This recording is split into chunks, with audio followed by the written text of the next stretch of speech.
Now on Good Day Charlotte, if you have not gotten your stimulus check yet, you might want to hop online quickly. The cutoff time to submit your information just 3 hours away. How long you'll have to wait if you miss it. Plus, more developments in the Ahmaud Arbery case, what Georgia leaders are now pushing for as we learn more about the deadly shooting. And religious leaders across the state planning to sue Governor Cooper, what they are demanding as Good Day Charlotte at 8 starts right now. Good morning. You're watching Fox 46, Good Day Charlotte.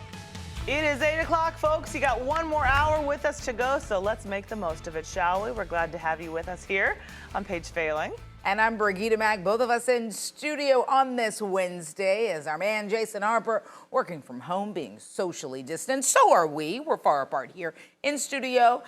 Nick Koser in the Weather Center, which is nice distance away from us as well. Yep. You'll hear from Chuck Rhodes in a bit. Paige, what are you doing? I don't know. I'm just motioning to him, and then my hands were stuck there, so I It kind of looked like you were. Okay, so anyway, Nick, it's a neighborhood weather alert day. What say you? It is, you know, it'll be warm enough here later this weekend where maybe a hula dance might be appropriate because it is going to be very summer-like. Here is Fox 46 radar right now, though. Light rain from Catawba to Statesville, Mooresville, Cleveland. These spots have continued to see the rain here throughout this morning. Mount Holly, Huntersville, Charlotte, Midland, even Concord with the light rain. And again, if you're not seeing green in your neighborhood or on top of your neighborhood here on the map, there's still a chance there's a little bit of mist out there as we've got a low cloud deck. Charlotte 53, Concord 52, Albemarle 50. So a lot of spots in the 50s from Charlotte south. You get further north there along the I-40 corridor, and you've got temps running in the 40s. This is all part of a warm front that is lifting to our north. So eventually that will drag in some warmer weather, but it'll take a while. So today, one last cool day. The rain will move out for the second half of our day, but the clouds will stick around. So that's why we're going to cap our temps in the 60s again. Big warm-up, though, starts tomorrow and lingers through the weekend and beyond. So, again, a preview of summer is just a couple of days away. All right, that's forecast. Let's get it back over to Paige Failing. Right now, you have less than 3 hours to submit information to get your stimulus check sooner. Fox 46's Ann Wyatt Little live with what you need to do this morning. Yeah, good morning, Paige. There are still millions of people who are waiting to get their stimulus checks, and they may have to wait a little longer unless they submit their direct deposit information to the IRS by 11 o'clock this morning. That's the deadline the agency put in place. They want to get people money faster, but if you miss the deadline today, then it looks like you could be waiting a while because they will be sending paper checks out. There are about 20 million people who are still waiting on their checks. A lot of people are frustrated with this process, and it could be the end of May or even into June before you get that in the mail. Reporting live in Uptown, Ann Wyatt Little, Fox 46, getting results. And new this morning, more money could be coming your way with a new stimulus package. It's all part of a new $3 trillion HEROES Act. At least $1,200 would go in your pocket and as much as $6,000 per family. $1 trillion set to go to state and local governments. $200 billion for medical workers' hazard pay, $75 billion for testing and tracing, and $175 billion for mortgage and rent assistance. That is up for a vote this Friday in the House, but the Senate looks to be a much bigger hurdle. Failure to do so would leave the fox in the henhouse.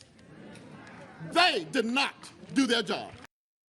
New this morning, anger and tensions rising as more developments come to light in the Ahmaud Arbery case. Georgia's Attorney General Chris Carr has asked the Georgia Bureau of Investigation to look into possible misconduct by prosecutors. A new district attorney has now been assigned to the case. There's also a push for a hate crime law in Georgia, along with getting rid of the citizens' arrest law. And we must deal with citizens' arrest power that has turned into vigilante agreement. There is no place for lawlessness and vigilantism. There is no way that I've got to be terrified every time one of my 5 sons are out. Governor Brian Kemp says he has confidence in the GBI and its ability to investigate the handling of this case. The case brought to the national spotlight only after this cell phone video you're seeing here was released. Now the person behind the camera, the man who recorded it all, speaking out for the very first time, all while death threats have forced him and his fiancée out of their home. William Bryan, who goes by Roddy, is speaking through his attorney, who said he was working on his front porch when he saw Arbery and the McMichaels go down his road. In the initial police report, Gregory McMichael told officers Arbery was running in one direction and, quote, Roddy attempted to block him, which was unsuccessful. Was your client trying to intercept Mr. Arbery? My client was responding to what he saw, which was someone in the community that he didn't know being followed by a vehicle that he recognized. I truthfully need to be cleared of this because I had nothing to do with it. I'm trying to get my life back to normal, and it's been smeared for the last week. What happened after he stopped recording is unknown. The GBI now investigating Bryan to see if he could face charges. Also making national headlines this morning, a young black woman shot and killed by police as she slept in her own home Tuesday. This is 26-year-old Breonna Taylor. She was an EMT fighting on the front lines of COVID-19. Now her family is suing the Louisville, Kentucky Metro Police Department. According to the lawsuit, police forced their way inside Breonna's home, blindly fired and killed her. The lawsuit also states 3 officers entered her home without knocking or announcing themselves. Attorneys say police were serving a warrant but did so in the wrong apartment. The family is being represented by Benjamin Crump. He's the same attorney representing the family of Ahmaud Arbery. Dr. Anthony Fauci urging local and state governments now to be cautious while reopening and to follow White House guidelines. The nation's top infectious disease expert saying he's concerned about outbreaks emerging if reopening measures are not handled properly. So it's not only doing it at the appropriate time with the appropriate constraints, but having in place the capability of responding when the inevitable return of infections occur.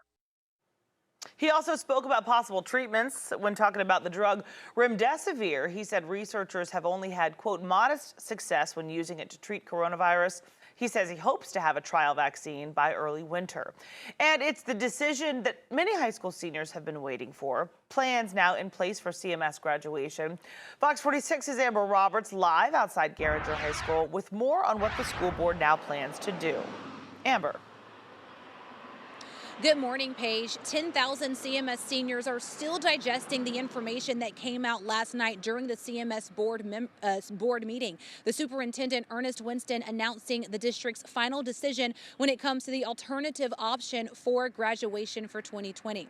That decision is going to be a pre-recorded online ceremony. This pre-taped online event will feature speeches and the reading of each graduate's name with their photos. Students and their families can watch from the comfort of their homes. The district is also planning to give students a chance to rejoice with their fellow classmates by holding a drive-through diploma pickup celebration. School leaders are still working on the logistics, including dates and times of these upcoming events. Everyone is not happy with the final decision, and the district does know that. School leaders said in the distant future they hope to do something more traditional for these seniors, but in the meantime, this online option is the best and safest choice. Live in Charlotte, I'm Amber Roberts, Fox 46, getting results. Could the Panthers be putting the plans in motion to build a new stadium? One company moving from uptown now has some people talking. Fox 46's Jamal Goss live outside Bank of America Stadium with more on the speculation. I'm sorry, Jamal, you're outside Charlotte Pipe and Foundry. That's okay, Paige. We got to tell the story either way, right? So the owners of Charlotte Pipe and Foundry say they decided to move to Stanley County to create more growth. They say if they were to stay here in Uptown, most of the growth has already happened. Meanwhile, Bank of America Stadium is just a few blocks away, so the Panthers could be the new property owners in the next 3 weeks. Panthers owner David Tepper expressed publicly that he's interested in the property. It's about 55 acres, and it sits on the corner of Clarkson Street and West Summit Avenue. Tepper said in past years the property could be used as a new Carolina Panthers stadium. Charlotte Pipe and Foundry has been in Uptown since the 1900s, and they plan to build a new site in Oakboro. The state gave the company $15 million to move, and Stanley County is offering a $35 million incentive. In return, the company will invest $325 million and bring 400 jobs. Now, some neighbors we spoke with say they wouldn't mind the Panthers owning the property. Meanwhile, the Panthers have not announced whether they've made an offer. Reporting live this morning in Uptown, I'm Jamal Goss, Fox 46, getting results. 10 minutes past the top of the hour, and let's check in on how the rain is impacting your morning commute if you're headed out. Chuck Rhodes has the latest. Well, thanks, Brigida. Good day, Charlotte, folks. We had earlier construction that went long. I'm still waiting to get a response back from the I-77 Mobility Partners. I'll let you know about that. But we had construction went well past 7 o'clock, blocking lanes on 77 North near Davidson. That has now been cleared out of the travel lanes, but I'm seeing a little residual delay from Brookshire up to Mooresville, averaging 48 miles an hour. So a little slowdown right around exits 28 and 30 because of the earlier construction. Even though all lanes are open, 41 minutes. Consider NC 115 as an alternate route. Let me take you outside to I-77 in that area right now. We're actually headed southbound. We pull up Live View 8. I can show you 77 southbound in the Huntersville area. Looks like, see where we're at here. Looks like we're approaching Sam Furrow Road, exit 25. Northbound on the other side, it's looking good at exit 25. So just a little residual delay. I really don't think you need to seek an alternate route. Good news as well. The earlier problem, 85 southbound near Harris Boulevard, exit 45. That now out of the travel lanes on the shoulder. I think we have Live View 8. 85 southbound, everything now on the shoulder, approaching Harris. Coming from Concord, headed down toward I-77. No need to seek an alternate route. Back to the studio. Fashion designer Vera Wang serving looks, and social media is going crazy about it. Take a look at these. Did you see this? She's 70. 70. Everybody, do it. I know. Went crazy after she posted these pictures on her Instagram page. Shocked when it went along with how old she is. And she apparently took these outside of her Miami, Florida home. I mean, even in the close-up ones where you can like see, like nothing about her looks 70, except how many pounds she weighs. Oh, Paige. Well, she's extremely thin. She could be naturally slim. She could be naturally slim, but she is very slim and very young looking. Oh, to have that kind of metabolism. Because, honey, I just look at something and it's like, whoa, where did that come from?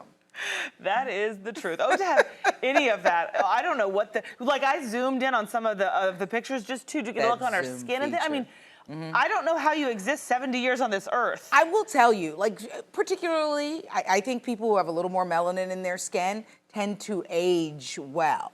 Like what I know of all, you know what I'm saying, my Asian friends, like their parents, their grandmothers look amazing. Yes, you're right. And she probably takes care of herself too. You know, most of us in club quarantine, it's 5 o'clock somewhere. Vera is clearly doing her yoga, her Pilates, and juicing. Yeah, that's all. Exactly.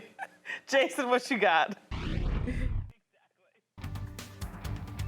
I drink apple juice and I don't look like that, and I'm not even close to 70.